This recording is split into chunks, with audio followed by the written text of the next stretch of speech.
Hi, life group leaders. So grateful for what you do, for who you are, that you continue to invest in real lives, people going through real stuff in our community.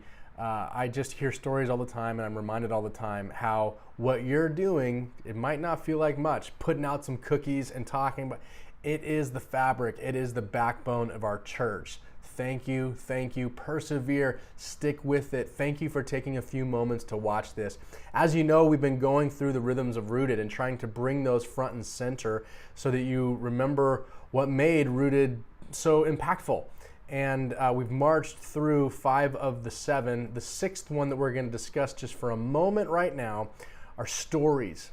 Telling our stories is so significant because for numerous reasons. One, it's our stories that connect with other people's hearts. That's the connection point where they get beyond the head and figuring out what they believe and if they can put their mind around that, but they connect to the heart and they see, oh, this is a God that loves a person and a person who's like me. I can relate to this story. Maybe I can relate to this God. And stories help you or help me see what God is really doing in our lives. They help us pay attention to God's activity. So when we say story, we mean a couple of things, not just one or the other, a couple of things. We mean your God story in terms of your life journey and how you came to faith and what that meant and how you began to figure out that Jesus' love and his grace and his forgiveness, his compassion is for you.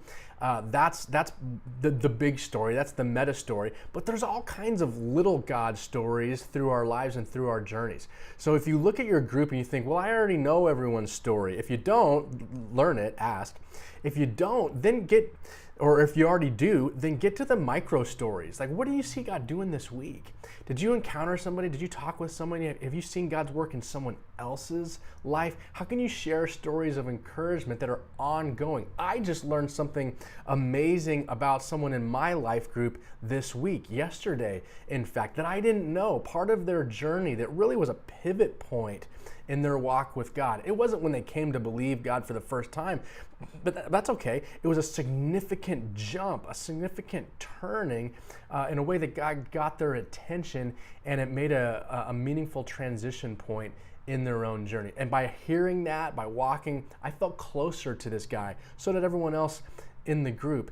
Sharing our stories, identifying God's activity, the things that we're wrestling with and how God met us there, it matters. It breaks down walls. It helps us connect with each other, and it helps us connect with what God's Spirit is doing in our own journey, in our own story. Just a reminder, I would encourage you the next time your group meets to invite someone to share their story. The meta story or the micro story. You might have to just point at them and just say, hey, can you talk about something significant that you've seen God doing in your life this year or in this past month or whatever the case may be. Press for stories. They help us connect with God and to each other in meaningful ways.